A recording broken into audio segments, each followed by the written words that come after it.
स्वागत है दोस्तों आपका आज के इस वीडियो में। आज हम एक खबर के बारे में चर्चा करते हैं, वन नेशन वन इलेक्शन के बारे में। इसको लेकर दोस्तों एक समिति गठित की गई। समिति है रामनाथ कोविंद समिति। समिति का नाम क्या रखा गया? रामनाथ कोविंद समिति। दोस्तों 2 सितंबर 2023 को ये समिति गठित की गई, कमेटी बनाई गई। कमेटी ने इसी वर्ष 14 मार्च को राष्ट्रपति द्रौपदी मुर्मू को अपनी रिपोर्ट सौंपी। 191 दिनों तक कई विशेषज्ञों और राजनीतिक दलों के लोगों से चर्चा के बाद 18,626 पन्नों की रिपोर्ट तैयार की गई। एक राष्ट्र एक चुनाव के पक्ष में सुझाव दिए गए। दोस्तों अगले लोकसभा चुनाव के साथ विधानसभा के चुनाव भी कराए जा सके, स्थानीय चुनाव भी इन्हीं के साथ किए जा सके। सभी राज्यों की विधानसभाओं का कार्यकाल 2029 तक करने का सुझाव दिया गया। दोस्तों 2 चरणों में चुनाव संपन्न हो। लोकसभा विधानसभा के चुनाव के 100 दिनों के भीतर स्थानीय निकाय जो पंचायती राज के चुनाव ये भी संपन्न हो। बीच में सरकार गिर जाने की स्थिति में चुनाव कराने के लिए चुनाव जो किए जाएंगे वो शेष समय के लिए होंगे, न कि 5 साल के लिए। इससे जो ये 5 साल का सिस्टम है ये बना रहे। दोस्तों बात करते हैं एक राष्ट्र एक चुनाव के बारे में। तो वन नेशन वन इंडिया यानी इसको अर्जुन राम मेघवाल जी के द्वारा, जो कानून मंत्री है, उनके द्वारा लोकसभा में पेश किया गया। इसको 2/3 बहुमत से पास कराया गया है। लोकसभा के बाद दोस्तों ये राज्यसभा में जाएगा। वहां से पास होने के बाद राष्ट्रपति की सहमति बनने के बाद ये कानून बन जाएगा। बात करते हैं दोस्तों एक राष्ट्र एक चुनाव की पृष्ठभूमि के बारे में। तो एक ऐसी चुनाव व्यवस्था जहां प्रत्येक 5 वर्ष में सभी राज्यों में चुनाव लोकसभा और राज्यसभा के साथ साथ हो।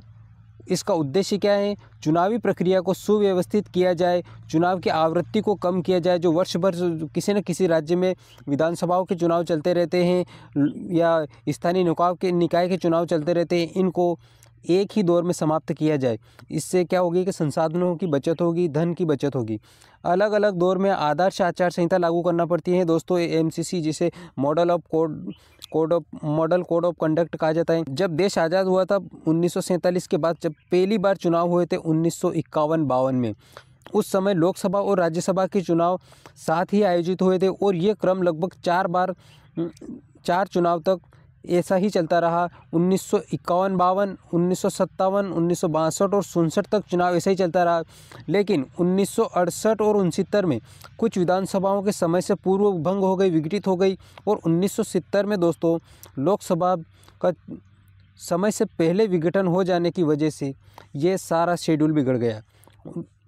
इसके बाद दोस्तों 1983 में दोबारा चुनाव आयोग द्वारा इसके बारे में अवधारणा पेश की गई, लेकिन यह संभव नहीं हो सका। अब वन नेशन वन इलेक्शन के लिए 8 सदस्यों की समिति गठित की गई है, जिसने इस बिल पर काम किया है। 8 सदस्यों में दोस्तों इसके अध्यक्ष थे रामनाथ कोविंद। इन्हीं के नाम से इस समिति का नाम रखा गया है। 8 सदस्यों की समिति में दोस्तों पूर्व राष्ट्रपति रामनाथ कोविंद जी, 2 वकील हैं, एक वकील हैं दोस्तों हरीश साल्वे, और 3 नेता अमित शाह, अधीर रंजन चौधरी, गुलाब नबी। इसके अलावा 3 पूर्व अफसर रहे। कौन कौन से? NK सिंह, सुभाष कश्यप, संजय कोठारी। दोस्तों 3 नेता जो एक अमित शाह जी हैं बीजेपी से, अधीर रंजन चौधरी जी कांग्रेस से, और गुलाब नबी DPA पार्टी से हैं। तो वन नेशन वन इलेक्शन के बारे में राष्ट्रपति जी का समर्थन है। उनका कहना है एक राष्ट्र एक चुनाव के बारे में उन्होंने कहा कि जिस दिन हमारी अर्थव्यवस्था 10% से 12% तक बढ़ेगी, हमारा देश दुनिया की तीसरी चौथी सबसे बड़ी अर्थव्यवस्थाओं की कतार में होगा।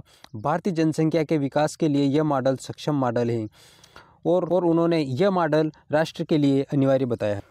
वन नेशन वन इलेक्शन 17 दिसंबर 2024 केंद्रीय मंत्री कानून मंत्री अर्जुन राम मेघवाल जी के द्वारा लोकसभा में संविधान विधेयक को पेश किया गया। 129वां संविधान संशोधन पेश किया गया दोस्तों, जिसे एक राष्ट्र एक चुनाव के रूप में भी जाना जाता है। दोस्तों विधेयक को JPC पार्लियामेंट कमेटी में के पास भेजा गया है। इसको लेकर व्हिप जारी की गई है। व्हिप के अनुसार कोई सांसद सदन में अनुपस्थित न हो, अनुपस्थित होने पर पार्टी के द्वारा उनकी सदस्यता रद्द भी की जा सकती है, उन पर कार्रवाई की जा सकती है। दोस्तों 17 दिसंबर 2024 को ये बिल सदन में लोकसभा सदन में पेश किया गया है। पहला बिल है दोस्तों संविधान संशोधन 129 2024 बिल। इसको संसद में प्रस्तुत किया गया है। पहली बार वोटिंग मशीन के माध्यम से वोटिंग हुई। बाद में पर्ची के माध्यम से किया गया। दोस्तों इस चुनाव में 269 वोट सहमति में पड़े, समर्थन में पड़े और विरोध में 198 वोट पड़े। दोस्तों पहली बार सदन में इलेक्ट्रॉनिक वोटिंग के माध्यम से वोटिंग हुई, इसके बाद में फिर पर्ची से भी हुई।